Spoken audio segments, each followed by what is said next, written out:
Saya mulai dengan ini Bapak Ibu. Mungkin dari kita semua cukup familiar, bisa dibuka handphonenya, bisa dibuka tab-nya, iPad-nya, nanti dicek di rumah, logo ini adalah WiFi, saya tulis di situ. Ada satu lagi mobile data. Paling tidak ini mewakili lah. Nah, logo ini Bapak Ibu, itu penting untuk terisi penuh. Jadi itu hitam, itu kadang bisa turun. Nah itu saya buat hitam semua, berarti itu penuh terisi.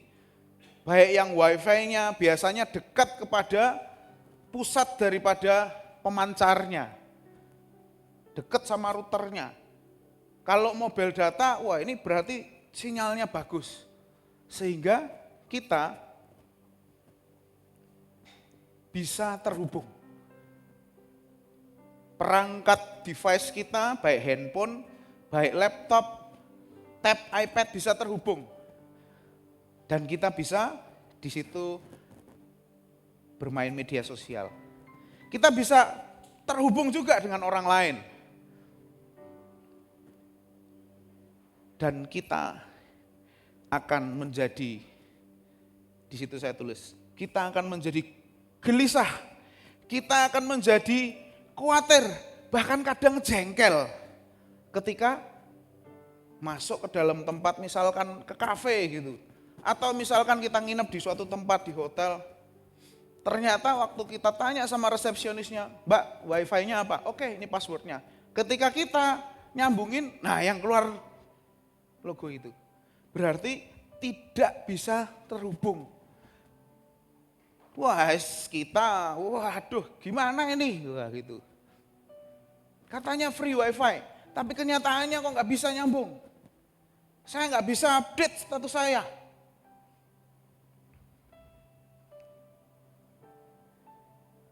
Itu yang terjadi di zaman-zaman sekarang ini. Kadang orang saking semangatnya mereka ngikutin media sosial. Saya kemarin sempat terkecoh ketika kebakaran di Los Angeles. Wah sampai, saya nggak tahu namanya, mungkin Bapak Ibu yang pernah ke sana mungkin bahkan yang ada tulisan Hollywood. Nah itu, saya tahunya di film. Hollywood, itu artinya itu tempat di mana banyak orang-orang yang punya kehidupan jet set. Itu bukan orang kaya lagi, tajir, melintir, kiwir-kiwir, wah gitu. Jadi kaya sekali artis sana. Itu kebakar, saya sempat terkecoh. Sampai minggu lalu saya lihat, loh kok ternyata enggak. Ternyata itu AI.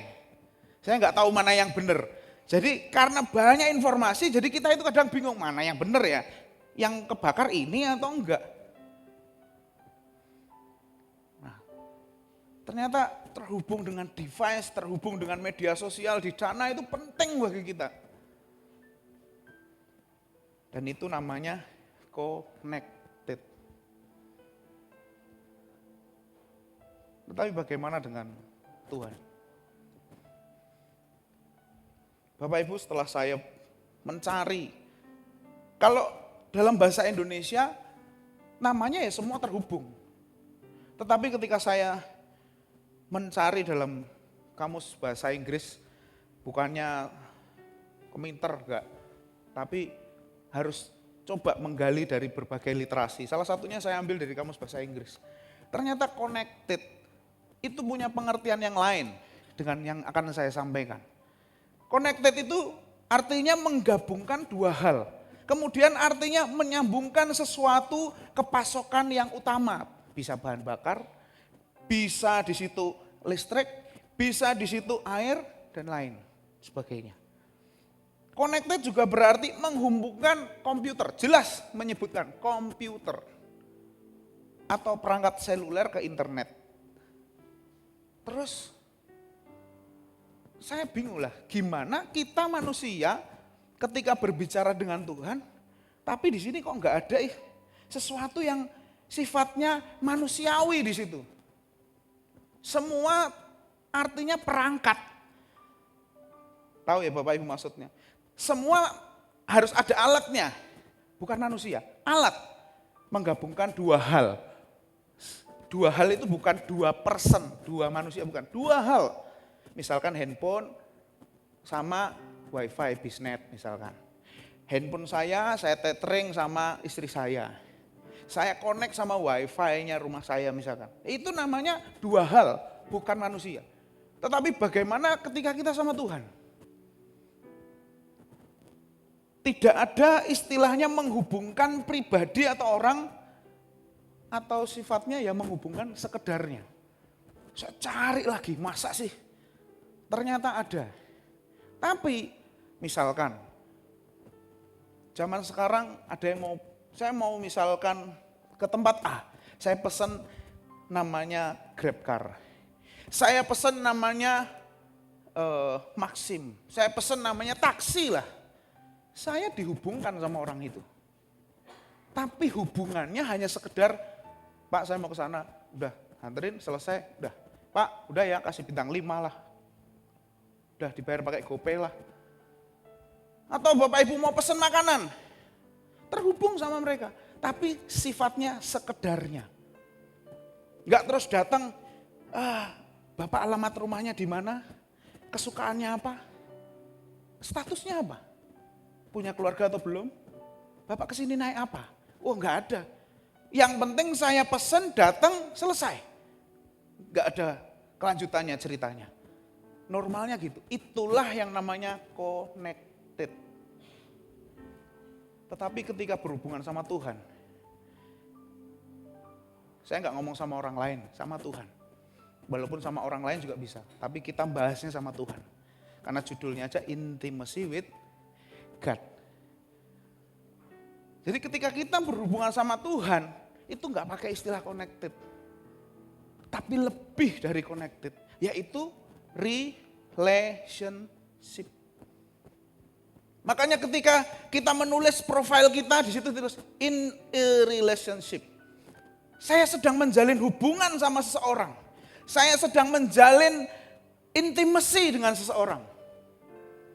Ketika berbicara intimacy, intim itu enggak perlu kita langsung terarahnya kepada 18 tahun ke atas. Itu menandakan sebuah hubungan yang dekat. Intimacy itu. Keintiman dengan Tuhan. Itu menandakan kita ada hubungan yang dekat. Kalau handphone tadi enggak connect, enggak nyambung, kita khawatir, kita gelisah, kita bingung cepet-cepet cari kuota, cari sinyal. Tapi kalau sama Tuhan, seharusnya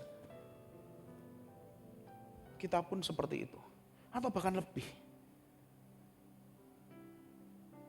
Di dalam Alkitab, sebelum masuk sana, ini saya tulis.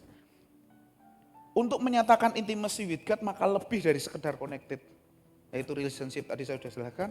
Nah ini, karena di dalam relationship melibatkan sisi perasaan kita. Melibatkan kedekatan batiniah kita. Berarti ada sesuatu yang lebih daripada sekedar nyambung. Banyak pasangan awalnya bilang saya nyambung ketika pacaran. Kemarin beberapa waktu yang lalu orang tua saya tunjukkan tetangga masa gitu. Nah, nanti Bapak Ibu cari tetangga masa gitu. Perbandingan satu orang sudah menikah ribuan hari, satu baru 2 hari, 3 hari. Beda Bapak Ibu. Makanya bukan sekedar terhubung, bukan sekedar nyambung, cocok, bukan masalah itu. Ada kedekatan di dalam hati kita. Nah, saya mau menyampaikan di dalam Alkitab itu ada beberapa hal di mana itu menyatakan hubungan, relationship kita dengan Allah. Paling tidak Bapak Gembala sudah menyebutkan kemarin, ada yang namanya mempelai perempuan, ada namanya mempelai laki-laki. Itu salah satunya. Dan saya enggak ke sana karena sudah diterangkan oleh Bapak Gembala. Di mana kenal, teman, sahabat, lebih lagi menginjak kepada perkenalan yang lebih dalam. Sampai nanti akhirnya menikah.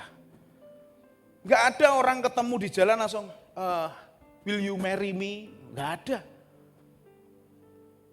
Itu butuh proses.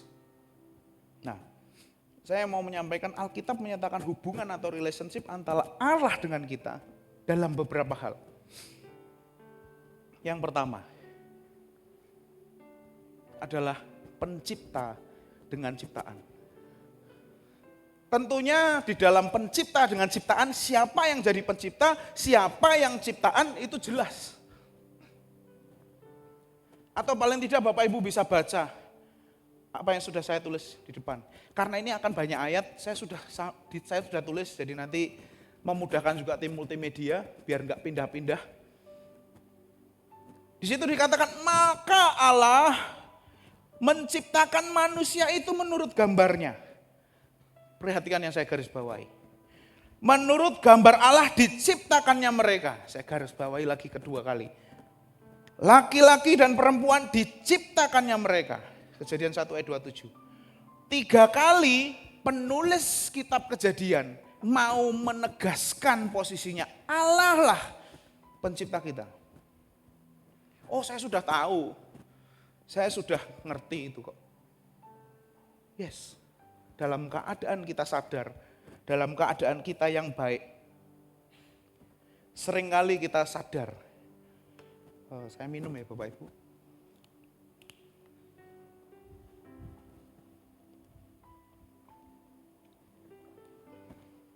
Mohon maaf. Nah, kalau kita keadaannya baik, kita sadar. Tuhan pencipta saya ciptaan. Tapi saya menunjukkan, ada satu tokoh di dalam Alkitab yang namanya Ayub. Dan seringkali hamba Tuhan menceritakan bagaimana Ayub itu orang yang saleh, orang yang jujur. Dan dia mengalami ini Bapak Ibu. Anak-anaknya meninggal secara tragis. Kenapa saya katakan tragis? Yang pertama caranya, yang kedua bersama-sama.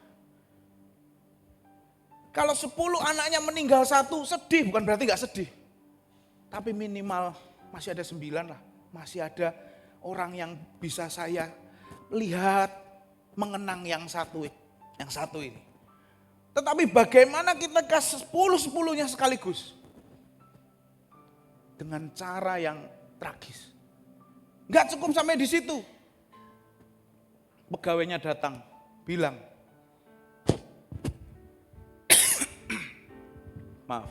pegawainya datang bilang, harta kekayaannya habis semua. Seketika, kembali lagi, bukan satu bidang, semuanya. Pak, bisnis ini goncang Pak. Oke, yuk direktur 1 bisnis. Oh, penjualan kita naik 50%. Udah ayam nutup. Saya di kantor juga kayak gitu. Satu segmentasi ini turun, gimana yang lain? Aman Pak, oke nutup, cover. Secara laporan keuangan, rekonsiliasi, selesai. Masalahnya rugi semua. Sehingga kalkulasinya totalnya rugi. Enggak cuma rugi, Pak kita bangkrut. Bayar gaji pegawai enggak bisa. Bayar pinjaman bank enggak bisa. Jangan dipikir orang yang pabriknya manggrong besar itu gak punya pinjaman. Jangan berpikir orang yang rumahnya hektar itu gak punya pinjaman. Pinjamannya ngeri Bapak Ibu, gak ada jutaan, gak ada ratusan juta. Mainnya M. Gak ada M-nya cuma 1 digit, 2 digit, 3 digit. Gak sampai di situ. Dia kena sakit. Gak cuma sektor luar, eksternalnya, internalnya kena sakit. Habis itu istrinya lagi melemahkan dia. Bukannya mendukung, malah melemahkan. Dan yang terakhir, dia punya orang yang dekat, sahabat. Datang bukannya menghibur, tapi menghakimi. Sehingga Ayub ada di kondisi di mana dia mau menyatakan sama Tuhan. Seharusnya aku gak seperti ini. Jadi kalau baca Ayub, jangan pasal 1, langsung loncat pasal 42. Jangan awal dan langsung ending ceritanya. Nikmati perjalanan hidupnya Ayub. Nanti Bapak Ibu menemukan. Memang Ayub dikatakan tidak bersalah dengan bibirnya. Ketika sampai kepada istrinya bilang, kutukilah Allahmu dan matilah. Tetapi ketika temannya mulai datang, ngantem dia dengan berbagai penghakiman. Nah itu. Saya akan membacakan rangkaian, Bapak Ibu bisa lihat di depan. Ayub mengatakan seperti ini Bapak Ibu. Mengapa aku tidak dibiarkan sendiri dan diberi kesempatan untuk menelan ludah? Apakah dosaku terhadap engkau? Saya garis bawahi, itu Tuhan, dia ngomong sama Tuhan. Apakah dosaku terhadap engkau ya Allah, penjaga umat manusia? Mengapa engkau telah menjadikan aku sasaranmu dan membuat hidupku menjadi beban yang berat bagi diriku?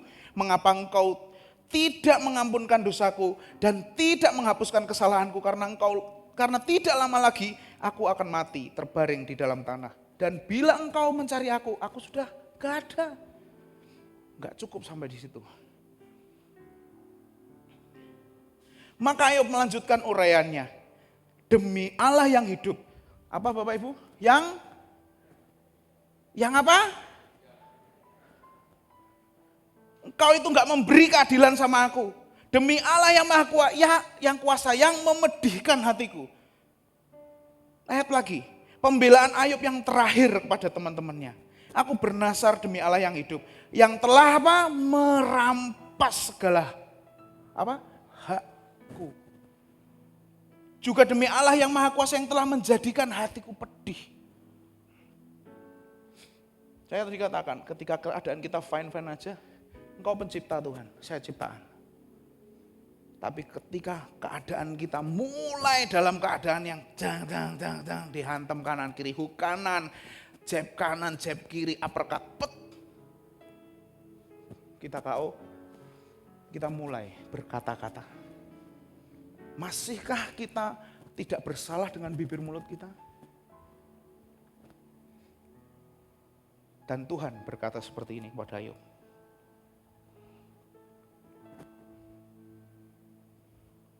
Maka dari dalam badai Tuhan menjawab Ayub. Ini Tuhan ngomong sama Ayub gantian. Di manakah engkau Ayub ketika aku meletakkan dasar bumi? Siapa pribadi yang bisa meletakkan dasar bumi? Manusia bisa tembus sampai dasar bumi? Enggak bisa. Ceritakanlah kalau engkau mempunyai pengertian. Siapakah yang menetapkan ukuran bumi? Bukankah engkau mengetahuinya? Atau siapakah yang telah merentangkan tali pengukur bumi? Engkau mau ngukur pakai sentinan, meteran. Berapa luasnya bumi ini? Tuhan ngomong lagi sama Ayub. Engkaukah yang turun sampai ke sumber laut atau berjalan-jalan melalui dasar samudra raya? Apakah pintu gerbang maut tersingkap bagimu? Atau pernahkah engkau melihat pintu gerbang kelam pekat? Apakah engkau mengerti luasnya bumi? Ayo nyatakan kalau memang engkau tahu. Saya nggak mungkin nerangin semuanya karena begitu panjang Bapak Ibu. Makanya saya tadi bilang jangan baca pasal 1 langsung loncat pasal 42. Itu ada jalan cerita yang bisa menggugah hati kita.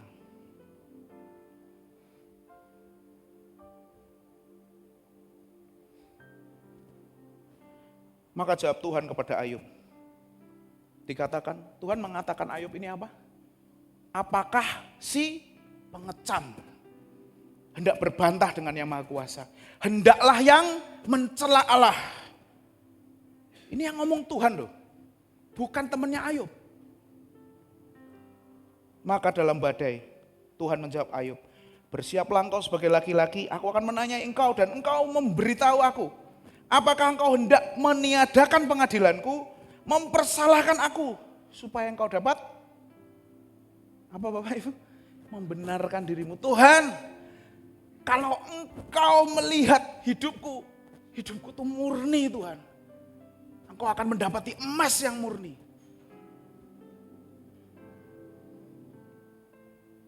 Memang Tuhan gak bilang mencabut kata-katanya ya. Bahwa Ayub bersalah dengan enggak. Tapi Tuhan mau menegaskan sama Ayub. Ayub, siapa yang pencipta? Siapa yang ciptaan?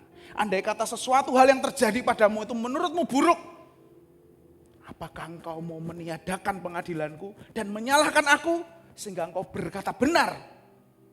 Hidupmu itu sudah benar. Gimana Bapak Ibu? Sebelum sampai akhirnya Ayub sadar, Tuhan mengembalikan, gak main-main, 2 kali lipat. Dia kembalikan begitu rupa. Tapi melalui disidang dulu Bapak Ibu.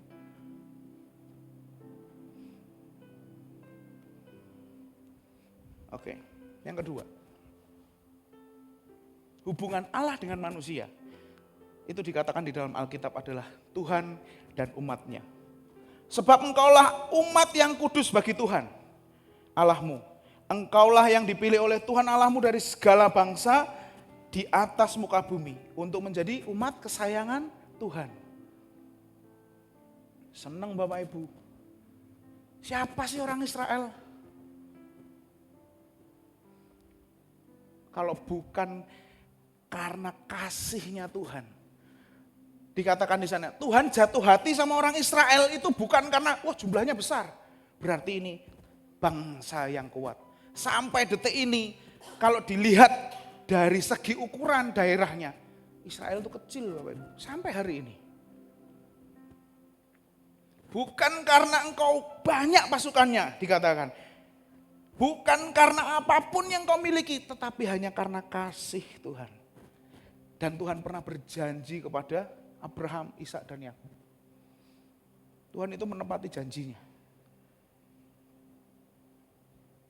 Dan Israel dijadikan bangsa yang kudus. Khusus. Saya lupa itu disampaikan oleh Bapak Gembala atau Pendeta Simon kemarin. Khusus. Nah.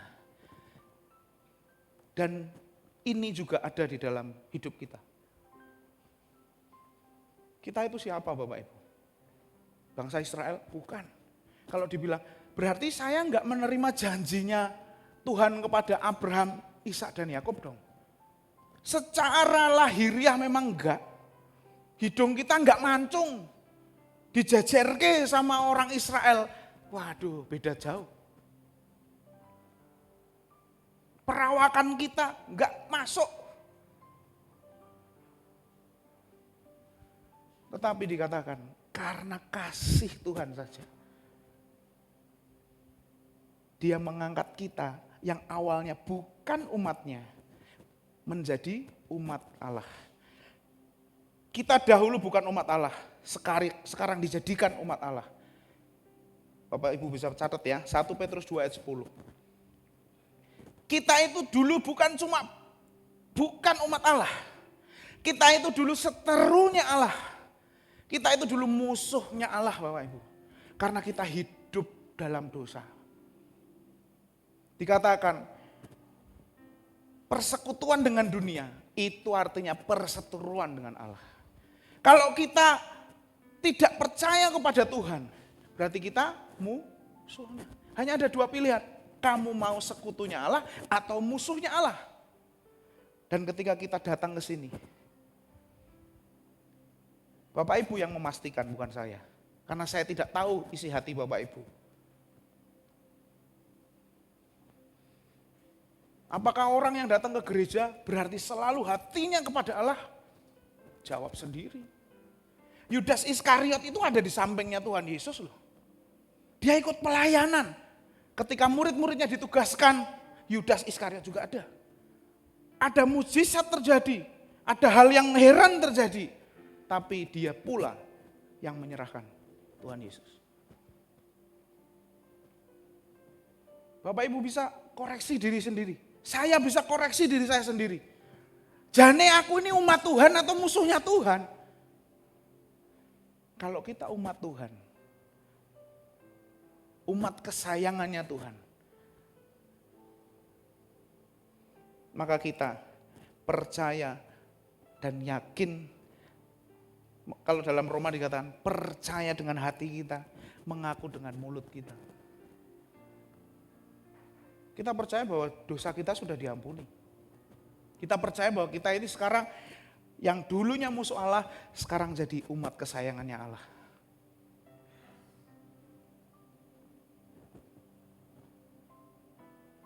Yang ketiga,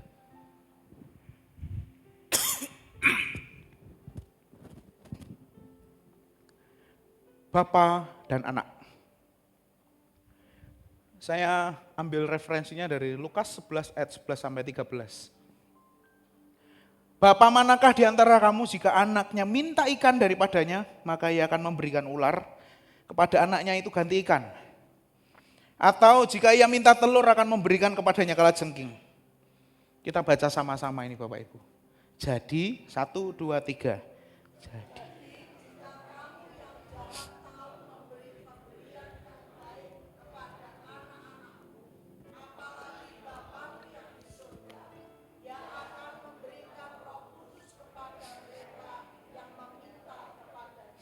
Yesus sedang menjelaskan tentang Bapa yang ada di dunia ini.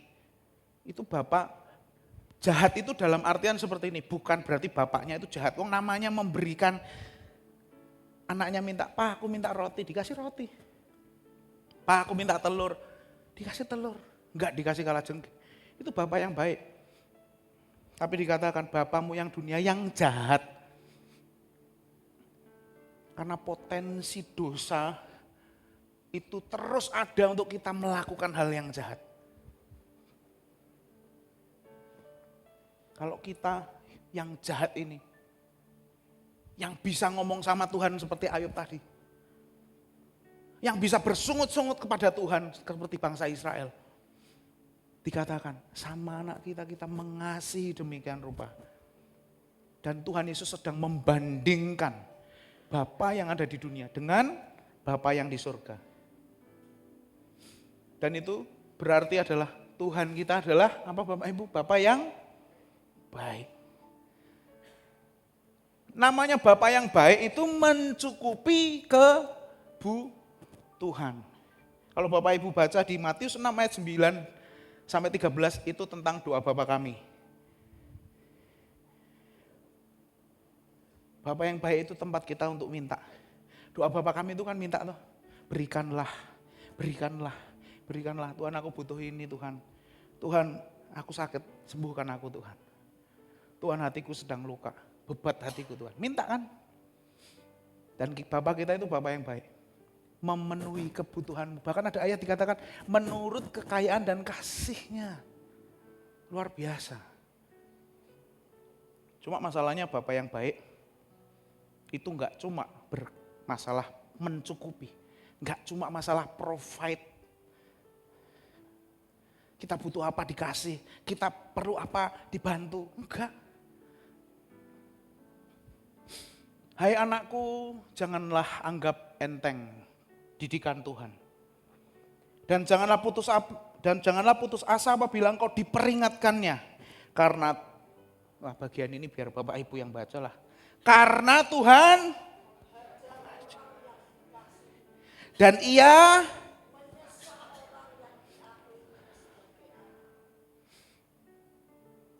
tadi kita bukan umatnya Tuhan. Sekarang kita bukan anaknya Tuhan. Dikatakan Allah Bapa itu punya satu anak aja. Satu. Apa bahasa Jawanya? Ontang-anting. Ontang-anting. The one and only. Dan itu dikasih untuk mati di atas kayu salib. Sehingga kita yang bukan anaknya Tuhan, anak Bapa itu tadi kita diangkat menjadi anaknya. Makanya kita bisa menikmati Tuhan. Begitu baik sama kita. Tapi juga Tuhan mendidik kita. Dikatakan mendidik itu mengakui kita sebagai anak. Makanya dia mau mendidik kita. Makanya dia mengasihi kita. Dan ketika, ini bagian yang ketika kita salah, kita dididik, itu artinya didisiplin dengan cara tadi menghajar. Dikatakan, apakah engkau pernah melihat Bapak di dunia gak pernah ngajar anaknya? Jangan berkaca dengan sekarang parenting, saya gak anti ya Bapak Ibu. Saya dulu dididik dengan cukup keras untuk hal-hal tertentu. Saya lari-lari di gereja, Ini ada papa saya, ada mama saya. Khususnya papa saya. Kalau urusan gereja saya berani main-main, lari-lari, rame. Wah itu urusannya nanti sama papa. Tapi kalau urusan keseharian sama mama saya. Karena mereka mengasihi saya dihajar. Jangan berpikir, wah berarti dianiaya. Loh. Ibu Lia kemarin ayatnya berkata, didikan Tuhan itu, kalau Tuhan mengajar, Tuhan itu yang apa sih? Mengobati kan? Saya pun pernah seperti itu. Dihajar, tapi malamnya lukanya atau bekas pukulannya diobati pakai minyak tawon. Itu orang tua. Itu bapak yang baik. Kalau bapak yang baik membiarkan, itu malah dia enggak menganggap kita. Jadi jangan bergembira ketika kita melakukan sesuatu yang salah dan enggak ada apa-apa terjadi. Itu berarti kita dijarke. Enggak ada orang tua yang ngejarke anaknya.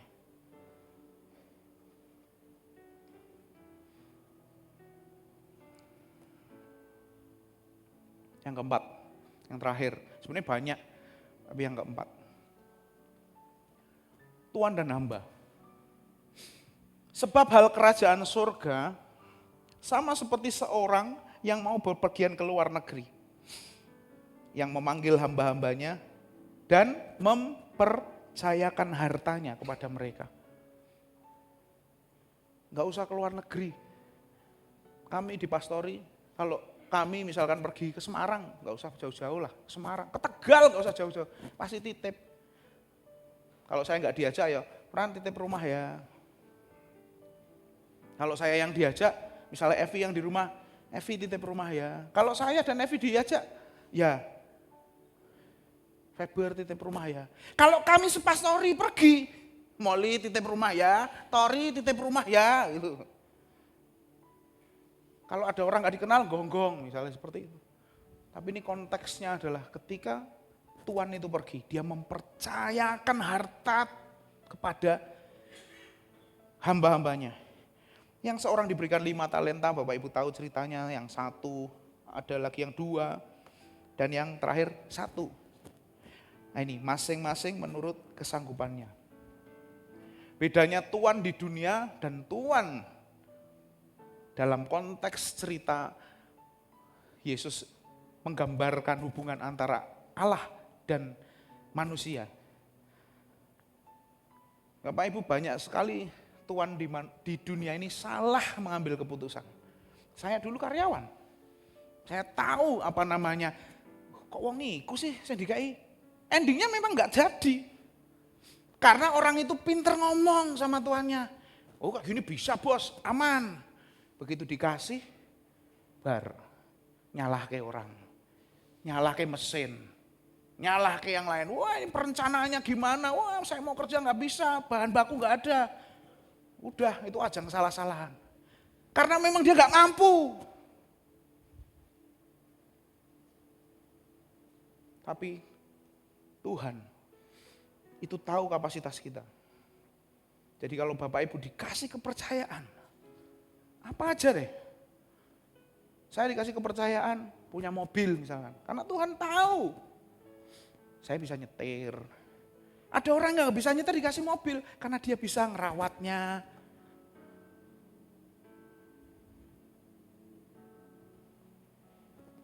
Apapun yang Tuhan percayakan. Ketika ini konteksnya kita hamba. Talenta. Saya dikasih talenta bisa main musik. Saya kembangkan, menurut saya sampai hari ini sudah begitu maksimal yang saya bisa lakukan. Itu berbicara semua tentang kepercayaan. Dan kepercayaan itu menghasilkan sebuah yang tanggung jawab namanya. Dan tanggung jawab yang diberikan oleh Tuhan itu harus diselesaikan sampai tuntas. Ketika dikasih 5 talenta, tuannya datang. Apa yang terjadi? Dia datang. Tuan, ini modalnya, ini cuannya. Gak main-main. 5 jadi 10. Itu 100% Bapak Ibu keuntungan. Bapak Ibu yang punya usaha, kalau misalkan dalam bentuk laporan laba rugi, itu keuntungan 30% itu udah sorak-sorai bergembira, kecuali usaha makan dan minum. Menurut penelitian kalau usaha makan dan minum minimal 50%, minimal. Tapi ini 100%, wah siapa yang gak seneng punya karyawan seperti ini? Oke, jos kamu wis, gitu. Yang satu lagi, 2, nih tuan, 2 modalnya, 2 cuannya. Wah hebat kamu. Yang satu, sudah gak ngapa-ngapain, nyalahin tuannya. Tuan kamu itu gak kerja, cuma bisa minta hasil aja. Loh iya, memang aku yang duwe modal kok. Saya selalu bilang gitu sama teman saya yang ngeluh aja kalau kerja.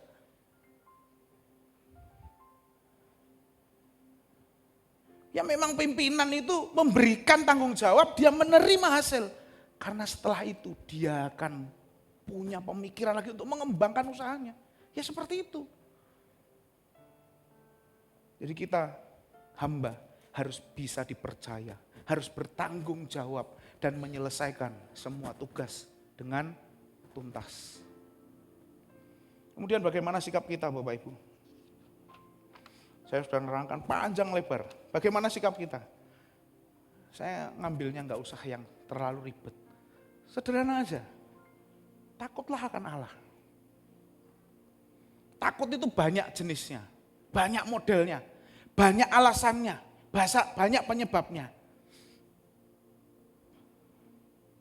Saya ambil yang ini. Takut itu terjadi karena adanya pelanggaran. Itu yang pertama. Bapak Ibu ketika Adam memakan buah yang diberikan dari Hawa, Hawa memakan buah karena digoda oleh iblis. Akhirnya mereka kehilangan kemuliaan Allah. Karena Tuhan bilang ketika kamu makan mati. Mereka akhirnya menjadi takut. Di sana Bapak Ibu bisa baca nanti Kejadian 3 ayat 10. Adam berkata, aku takut Tuhan.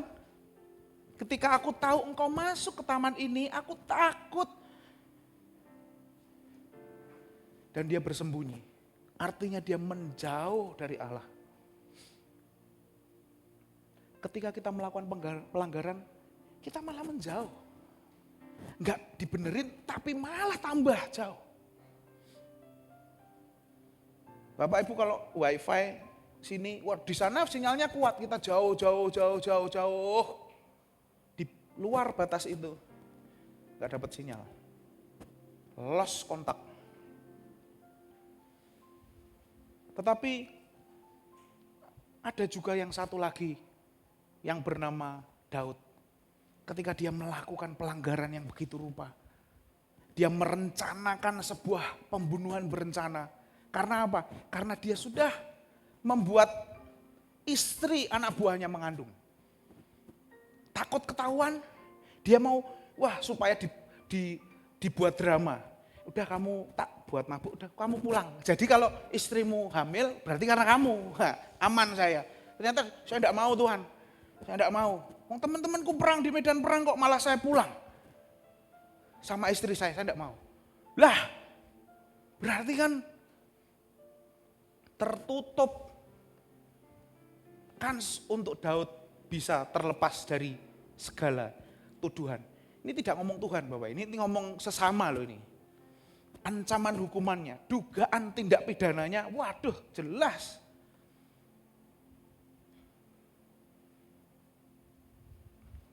Tetapi ketika Nabi Nathan datang, dia mengungkapkan apa yang menjadi dosa dan kesalahan Daud. Daud enggak bersembunyi. Daud enggak menjauh dari Allah, tetapi dia mengaku.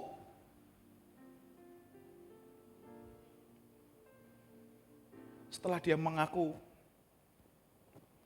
dilanjutkan, dia menyesal. Saya enggak tulis di situ, karena itu tanggap satu rangkaian. Dan juga tempatnya enggak cukup. Jadi ini saya terangkan. Mengaku dilanjutkan dengan adanya penyesalan dan adanya perubahan hidup. Saya ulangi. Takut itu karena kita melakukan pelanggaran. Dan ketika Daud ditegur, dia mengaku. Dia menyesal. Dan dia berubah hidupnya.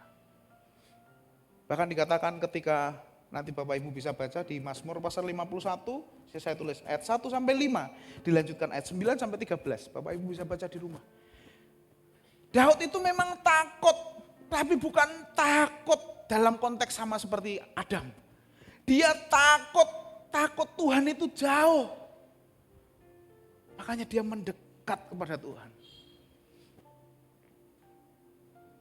Minimal ketika engkau melakukan sesuatu yang salah, ada rasa takut. Saya enggak tulis yang satu lagi. Orang bebal saya enggak tulis. Sudah dia salah, enggak takut, malah nyalahke. Lebih galak dari yang negur. Saya enggak tulis. Kalau kita takut akan Allah, ketika kita melakukan sesuatu yang salah, ada teguran. Kita mengaku. Kita menyesal. Kita berubah. Dan kita dekat sama Tuhan, bukan menjauh. Kalau mau ada perubahan hidupmu, ya seperti itu. Mengaku, menyesal. Mungkin kita bisa jatuh lagi, yes. Dan Tuhan juga enggak bosan negur kita. Karena apa? Tadi, Tuhan itu Bapa yang baik. Dia enggak akan bosan negur kita. Dan kita juga jangan bosan kalau ditegur. Kita mengaku, menyesal, dan saya mau berubah Tuhan. Tidak hanya di mulut, Daud melakukan apa yang diomongkan Bapak Ibu.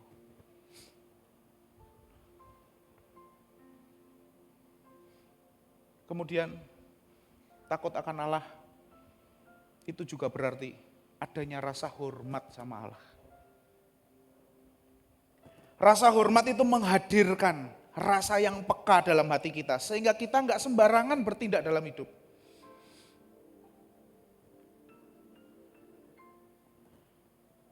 Allah itu menetapkan ada dua, perintah, ada larangan. Perintah itu untuk kita lakukan dan larangan untuk jangan dilakukan.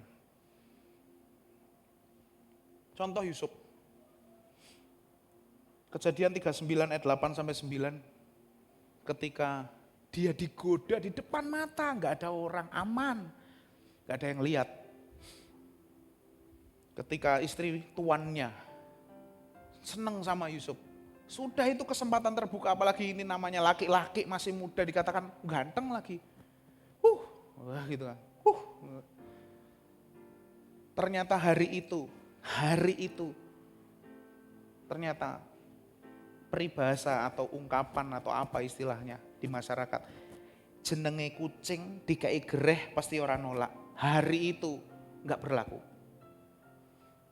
Bukan berarti kalau diibaratkan kita kucing dikasih gereh kita pasti nyaplok. Ternyata enggak. Bagi orang dunia iya dicaplok. Tapi kita berbeda. Kita adalah orang yang takut akan Allah. Di sana dikatakan bagaimana mungkin aku melakukan dosa yang begitu besar kepada Allah. Dan aku bersalah kepada Tuhan yang mempercayakan tadi. Tuhan yang percayakan, dia tanggung jawab. Dia bilang loh. Tuhan ini mempercayakan semuanya. Bahkan makannya aja, wes gak usah diurus.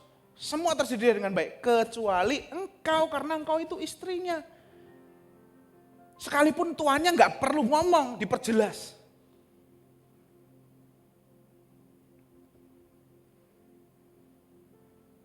Maaf kata saya, kalau di dalam kantor saya dulu bilang, karyawan yang gendengi. Nyamin. Nah Tuhan kan rak ngomong. Wah, itu ngerti.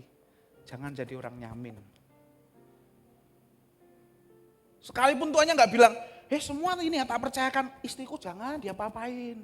Enggak perlu. Kalau kita takut sama Tuhan, kita sudah tahu mana yang larangan, mana yang kita lakukan. Itu tahu. Kalau engkau kerja, ada kesempatan melakukan. Saya dulu di kantor, ada seorang bos bilang, alah Fran cuma 50.000 aja kok kamu kok begitu Saya katakan ya di depan ruang meeting. Mau 50.000 sama 5 miliar, gak ada bedanya. Yang beda kesempatannya. Lah yang 50.000 aja diembat apalagi yang 5 miliar. Itu di forum besar saya ngomong kayak gitu. Jadi jangan mengecilkan sesuatu yang namanya salah. Salah ya salah. Melanggar firman Tuhan ya melanggar firman Tuhan. Allah ini kan kecil. Dari kecil dipupuk terus lama-lama jadi besar. Tapi kalau kita takut sama Allah, itu artinya kita hormat sama Tuhan. Yusuf gak melakukan dosa di hadapan Tuhan. Makanya dikatakan Yusuf diberkati. Jangan berharap berkat dulu. Kalau hidup kita bukannya melakukan apa yang menjadi perintah, tapi melakukan larangan dibalik. Perintahnya kita gak lakukan, larangannya kita terobos. Gitu masih ngarep berkat. Berkat dari Tuhan maksudnya ya.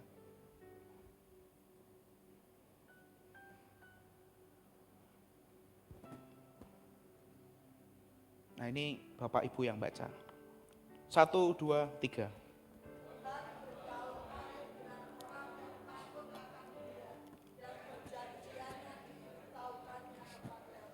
Jadi bukan saya yang ngomong. Alkitab yang bilang, Tuhan itu bergaul karib sama orang yang takut akan Dia. Ini tidak berbicara tentang pelanggaran, ini berbicara tentang kita hormat kepada Tuhan. Dan yang terakhir, bersyukur kepada Allah. Sederhana Bapak Ibu, tapi angel. Enggak usah yang angel, nek angel pasti angel. Saya bilang sederhana, bersyukur, gitu kan.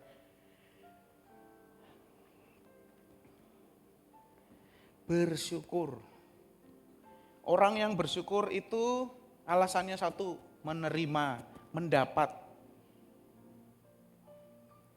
Bapak Ibu hari ini dapat undian.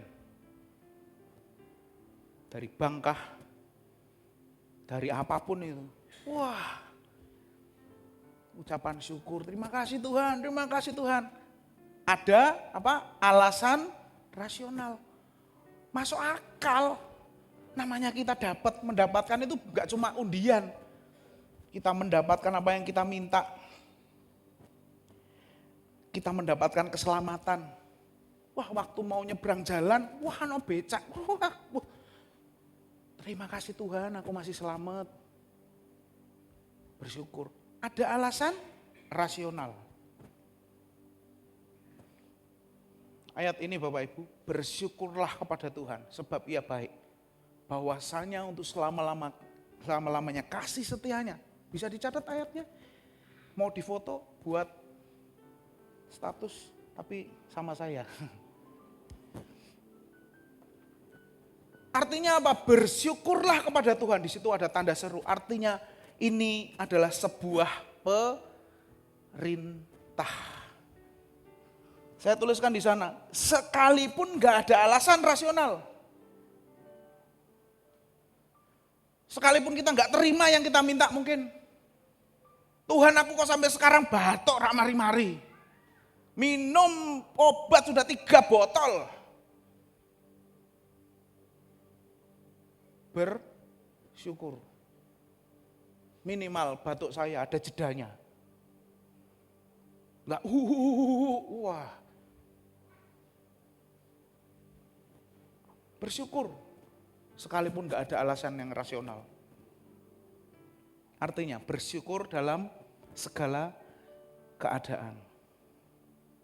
1 Tesalonika 5 ayat 18. Bersyukurlah kepada Tuhan, dikatakan karena itulah yang dikehendaki Allah untuk kita lakukan. Jadi ini bukan kehendaknya saya, kehendaknya Tuhan supaya kita bersyukur dalam segala keadaan. Tuhan hari ini kok usaha saya agak sepi ya, gak kayak biasanya. Tapi minimal gak bangkrut Tuhan, masih ada aja yang beli. Mungkin itu saat dimana engkau diuji yang tadi. Gak perlu saya kembali ke slide yang tadi. Bersyukur kepada Tuhan. Sekalipun gak ada alasan, kalau versinya Abraham, sekalipun gak ada alasan untuk percaya sama Tuhan, dalam tanda petik melihat keadaan, tapi dia percaya juga. Dia mau bersyukur kepada Allah. Dan yang terakhir, bersyukur itu diungkapkan dalam bentuk memberi, mempersembahkan. Saya cukup hati-hati, jangan dipikir, wah Lefran ini ex orang financial, pasti ini larinya ke materi, saya kasih tanda tanya. Emangnya saya mau ngomong materi? Enggak. Bapak Ibu mempersembahkan sama Tuhan, apa yang engkau miliki baik. Tuhan senang, tapi saya tidak sedang ngomongin itu. Hidup kitalah yang dikehendaki Allah untuk menjadi persembahan, karena hidup kita lebih berharga dari semua materi yang ada di dalam dunia. Jangan membandingkan hidup saya harganya berapa, nggak bisa diukur. Hidup kita lebih berharga dari emas yang katanya kemarin ditambang hampir 1.000 triliun itu. Lebih dari itu. Lebih dari nilai mau berapa ratus triliun. Lebih dari itu. Bahkan jika seluruh dunia ini dikumpul, diakumulasi jadi satu, itu masih lebih berharga hidup kita. Jangan sia-siakan hidup kita. Jangan merusak hidup kita. Jangan mencemari hidup kita. Karena kita berharga di mata Tuhan. Hidup kita adalah persembahan yang paling berharga. Hidup kita mungkin diizinkan Tuhan mengalami ujian. Tetapi ujian itu adalah tujuannya untuk memurnikan kita. Seperti emas yang dimurnikan. Demikianlah hidup kita ketika diuji. Bapak Ibu, saya mau membacakan ayat emas saya. Karena Bapak Gembala nyuruh, saya baca ayat emas saya. Tetapi waktu itu gak bisa saya baca karena isinya penuh bunder-bunder kecilnya. Setelah saya buka di rumah, oh Tuhan, ayat saya kok kayak gini. Yang lain, wah seneng-seneng semua. Saya, waduh iki.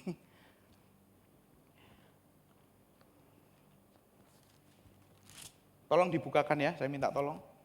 1 Petrus 1 ayat 6 sampai 7. Kita baca bersama-sama dan ini bagian terakhir yang saya mau sampaikan. 1 Petrus 1 ayat 6. Kalimat pertama apa Bapak Ibu? Bergembira. Wah senang ya, bergembira. Saya senang di kalimat atau kata pertama. Kita lanjutkan membaca. 1, 2, 3. Bergembiralah akan hal itu sekalipun.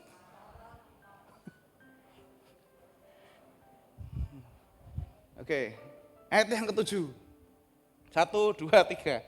Maksud semuanya itu ialah untuk membuktikan kemurnian imanmu yang jauh lebih tinggi nilainya daripada emas yang fana, yang diuji kemurniannya dengan api, sehingga kamu memperoleh puji-pujian dan kemuliaan dan kehormatan pada hari Yesus Kristus menyatakan dirinya.